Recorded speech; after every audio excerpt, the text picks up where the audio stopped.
On April 10, 1945, a 53-year-old factory worker named Eb Cade was admitted to a hospital in Oak Ridge, Tennessee after a serious car accident, and before his broken bones were even set, government scientists injected 4.7 micrograms of plutonium directly into his bloodstream without his knowledge, without his consent, and without ever telling him what they had done. He was given the code name HP-12, not a patient, not a person, a data point, and Eb Cade was not alone. Between 1945 and 1947, at least 18 Americans were secretly injected with plutonium, one of the most toxic substances ever created by human hands, by scientists working under the direct authority of the United States government's Manhattan Project. Most of them were never told. Many of them were homeless. Several were mentally ill. At least one was a young woman who had been misdiagnosed with cancer and had years left to live when they put the needle in her arm. The government classified the records, tracked the patients for decades, and when some of them, or their families, finally came looking for answers, they found files that had been quietly buried for nearly 50 years. This is not a conspiracy theory. Every fact in this video is sourced from declassified government documents, federal investigations, and the survivors themselves. What you are about to hear is what your government did, and then spent half a century making sure you never found out. To understand why American scientists injected human beings with plutonium, you have to understand what plutonium actually is, and what problem the Manhattan Project had created for itself by 1944. Plutonium does not exist in nature in any meaningful quantity. It is entirely man-made, first synthesized in 1940 by a team at the University of California, Berkeley.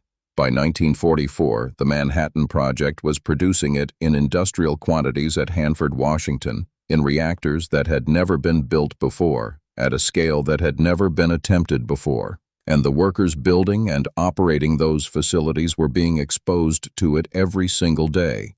Here is the problem the scientists faced. They had no idea what plutonium did to a human body. None. There was no data. There were no prior studies. The element had only existed for 4 years, and the exposure levels at Hanford were climbing. The scientists needed to know how fast plutonium was absorbed, where it went in the body, how much of it accumulated in bone tissue, which was the primary fear, because plutonium behaves chemically like calcium and seeks out bone the way calcium does, and bone marrow is where the body makes blood. If plutonium settled into bones, it would irradiate the marrow from the inside, slowly, silently, for years, possibly decades, before symptoms appeared. Cancer, bone destruction, death. The only way to know for certain was to put it in a human being and track what came out. Robert Stone was one of the senior medical researchers overseeing human health for the Manhattan Project. In an internal memo written in late 1944, a memo that would not be declassified for nearly 5 decades, Stone outlined the need for what he called, in sterile bureaucratic language, human product experiments. He did not use the word patients. He used the word subjects. The criteria they settled on were deliberately chosen to minimize public scrutiny.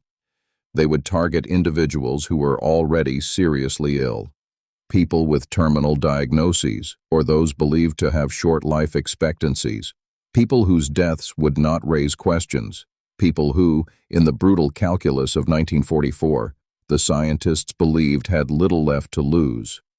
What they did not account for, or chose not to, was that several of their chosen subjects were not, in fact, terminal, and none of them ever agreed to be part of an experiment at all. The first injection happened at Oak Ridge Hospital in Tennessee.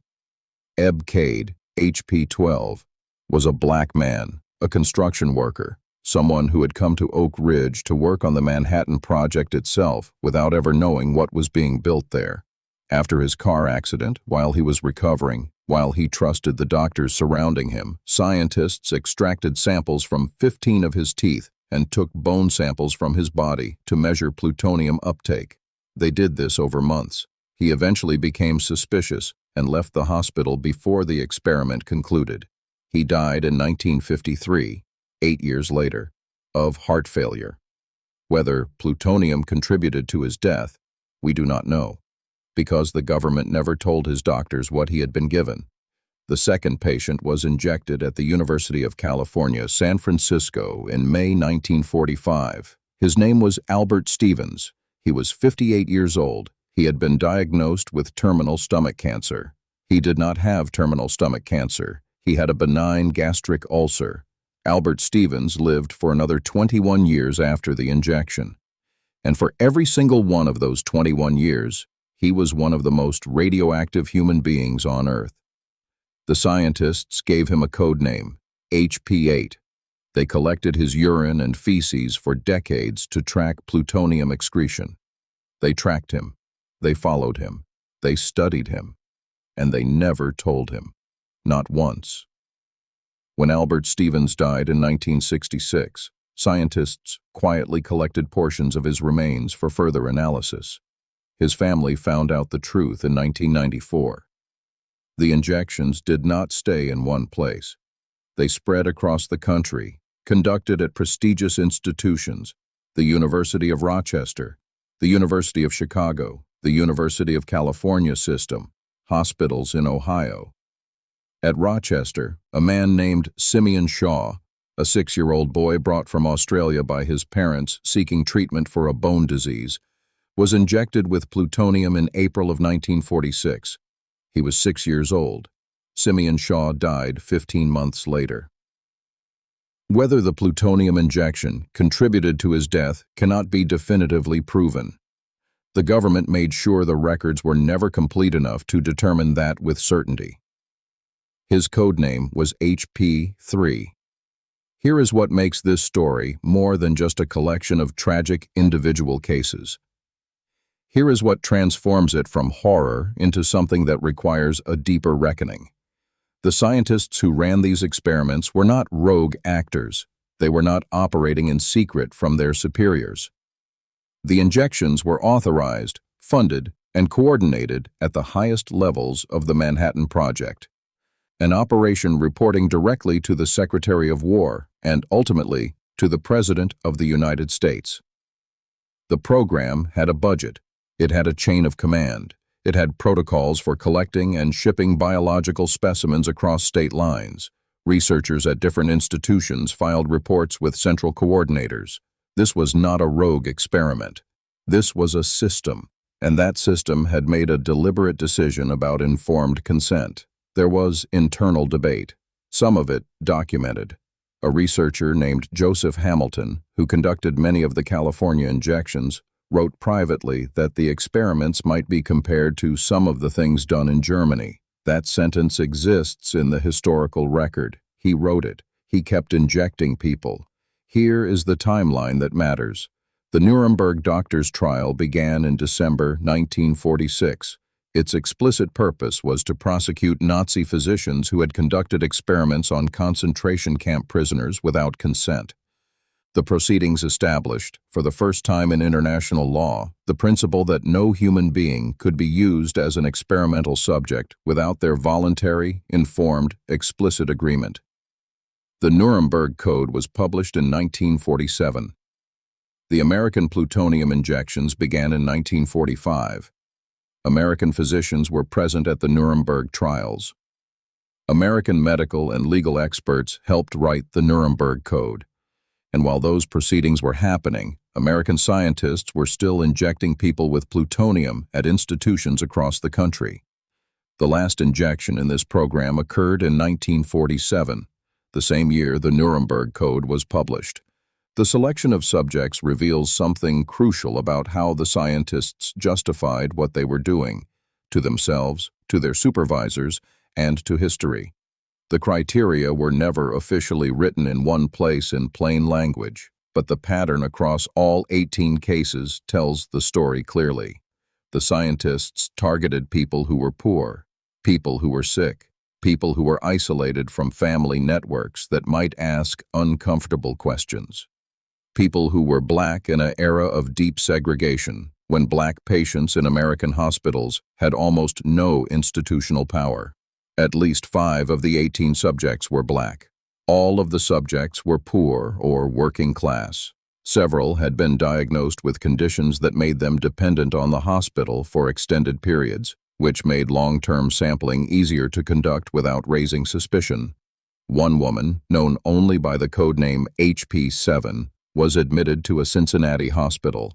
She was diagnosed as mentally ill and had no family members actively monitoring her care.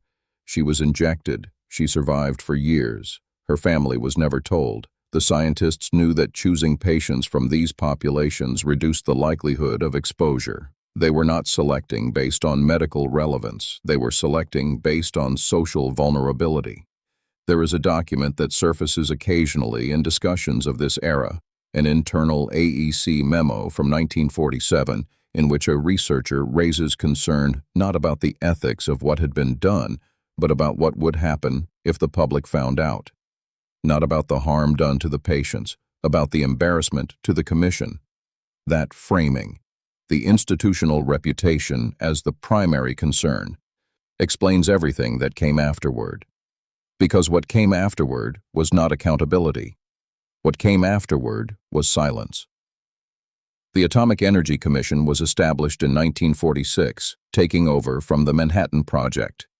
It inherited the records of the plutonium injection program. And it made a decision. The records were classified. Not because they posed any ongoing national security risk. Plutonium injection data was not a weapons secret. They were classified because the information was, in the words of one internal review, politically sensitive. For nearly 5 decades, those records sat in government archives. The patients aged. Some died. Their families knew nothing. Their doctors knew nothing. The hospitals where the injections occurred knew nothing, or chose to know nothing. Eb Cade's medical records never reflected what had been done to him. Albert Stevens's physicians treated him for decades without ever knowing their patient was continuously emitting internal radiation. The doctors were deceived along with the patients. Some of the subjects were followed by AEC researchers posing as ordinary medical contacts, calling physicians, requesting updates on patient health, collecting data, without ever revealing who they were or why they were asking. The surveillance of the subjects continued for decades after the injections. Some subjects were tracked until their deaths. The first serious crack in the silence came in 1986. A congressional subcommittee investigating radiation research programs stumbled across references to the human injection experiments in AEC documents. A staff researcher named Eileen Wellsome, working as a journalist in Albuquerque, began pulling threads. It took her years. She filed Freedom of Information requests. She drove to small towns and knocked on doors. She found families who had no idea what had happened to their relatives. She found documents that should have been destroyed but weren't, because someone, somewhere in the bureaucratic chain, had not followed orders completely. In 1993, Eileen Wellsome published a 3-part series in the Albuquerque Tribune. She named names. She connected code names to real identities. She showed that HP-12 was Eb Cade. She showed who HP-8 was. The story exploded. Within weeks, the Secretary of Energy, Hazel O'Leary, held a press conference unlike almost anything the Department of Energy had ever done. She declassified over 1.6 million pages of documents related to Cold War radiation experiments on human subjects. 1.6 million pages. What those 1.6 million pages showed was that the plutonium injections were not an isolated program. They were the visible edge of something vast. Between 1944 and the early 1970s, the United States government and its contractor institutions conducted at least 4,000 separate radiation experiments on American citizens. Not all of them involved plutonium. Some involved X-ray exposure. Some involved feeding radioactive isotopes to mentally disabled children in state institutions in Massachusetts, in a study partly funded by Quaker Oats, which wanted to prove that its cereal absorbed nutrients better than competitor products. Some experiments involved exposing prisoners in Oregon and Washington to testicular radiation to study the effects on fertility. Experiments that the prisoners were told were benign and voluntary, though the power dynamics of prison made true voluntary consent essentially impossible. Some experiments involved exposing soldiers to nuclear test blasts in Nevada, ordering them to march toward ground zero after the detonation to test psychological and physical responses. The plutonium injection program was not an aberration, it was a template. President Clinton, responding to the Wellsome investigation and the ensuing public pressure, established the Advisory Committee on Human Radiation Experiments in January 1994. Its mandate: investigate the full scope of what had been done. The committee published its final report in October 1995. It was 925 pages long. It confirmed that the plutonium injections had occurred. It confirmed that consent had not been obtained. It confirmed that records had been classified for non-security reasons. And it made a finding that the government's legal teams spent considerable effort trying to soften, such as they were. Elmerine Whitfield Bell was a retired schoolteacher living in Tennessee in 1994 when a researcher connected to the Wellsome investigation knocked on her door. Her father, Eb Cade, had died of heart failure in 1953. She had always believed he received ordinary medical care after his car accident. She learned the truth at age 60. She said in an interview that the first thing she felt was not anger. It was confusion, because the doctors had always seemed so kind to her father, so professional. She could not reconcile the image of the caring physician with the fact of the injection. Then she felt the anger. The family of Albert Stevens, HP8, the man who survived 21 additional years after being injected, the most radioactive human being alive for 2 decades, learned that after his death in 1966, researchers had gone to the mortuary and, without family permission, removed bone and tissue samples from his body for continued analysis. His ashes, what remained of them, were sent to Argonne National Laboratory for analysis. His family did not know where the remains were for years. The committee recommended that surviving subjects or their families be identified and notified. It recommended that the government offer apologies. It recommended financial compensation in cases where injury could be demonstrated. The government ultimately offered settlements to a small number of families. The amounts were not publicly disclosed in all cases. Some families refused them. Some families never received any contact at all. The Advisory Committee's 1995 report made a finding that received far less coverage than the exposure of the experiments themselves. After reviewing thousands of documents and interviewing dozens of researchers, the committee concluded that it could not determine whether the ethical violations of the 1940s radiation experiments had been effectively prevented in subsequent decades. Not that they had been prevented, that the committee could not determine whether they had. The reason for that uncertainty was specific and troubling. Many of the institutional records from the 1950s and 1960s that would have documented informed consent procedures, or lack thereof, were themselves either classified, incomplete, or had been destroyed through routine records management processes. Records management. For 50 years, the patients and their families had no information, no agency, and no recourse. For 50 years, the scientists who conducted the experiments received no professional consequences. Many of them died as respected figures in their fields, with endowed chairs and lifetime achievement awards and entries in encyclopedias of American science. The gap between what was done and what was acknowledged is 50 years wide. Here is what the thumbnail on this video promised you. Here is the full accounting of what the United States government did, how it did it, and what it means. Between 1945 and 1947, 18 human beings were injected with plutonium-239, a radioactive element with a half-life of 24,100 years, without their knowledge or consent. The program was run by the Manhattan Project and continued under the Atomic Energy Commission. It was coordinated across multiple prestigious American research institutions.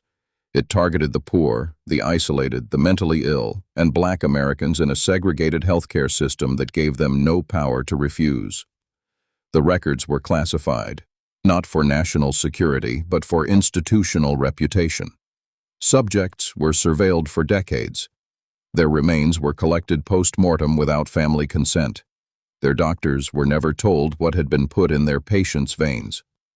When Eileen Wellsome broke the story in 1993, 48 years had passed since Eb Cade's injection. Most of the subjects were dead. Most of the scientists responsible were dead. Most of the institutional actors who had enforced the classification were gone. The government's response was to open the files, conduct an investigation, write a 925-page report, make recommendations, offer quiet settlements to a few families, and then move on. In 1997, in response to the advisory committee's findings, President Clinton issued an apology, the first formal government apology for the radiation experiments. He acknowledged the violations. He promised reform of human subjects research regulations. The United States does have significantly stronger human subjects protection regulations today than it did in 1945. The Institutional Review Board system, the common rule governing federally funded research, the requirement for documented informed consent. These structures exist in part because of what was done to Eb Cade and Albert Stevens and Simeon Shaw and 15 others whose names or fates we still do not fully know. But the advisory committee's most important finding has never been fully resolved. We do not know with certainty that the structural conditions that enabled these experiments, the classification of inconvenient records, the selection of vulnerable populations, the prioritization of institutional reputation over individual rights, have been permanently eliminated from American research practice. We know they were present in 1945. We know they were present in the 1950s and 1960s when similar experiments continued at lower visibility. The 1995 report said it could not determine if they had been stopped. That sentence was written 30 years ago. It has never been officially updated, retracted, or superseded. Eb Cade drove to Oak Ridge, Tennessee to help build something he didn't know existed in service of a country he trusted. He was in a car accident. He was taken to a hospital. He trusted the doctors. He came out of that hospital carrying something that had been put inside him without his knowledge, something that would outlast him, that would outlast his children, that would outlast his grandchildren. 24,100 years. His government called him HP-12. His name was Eb Cade. He was a human being, and what was done to him was wrong.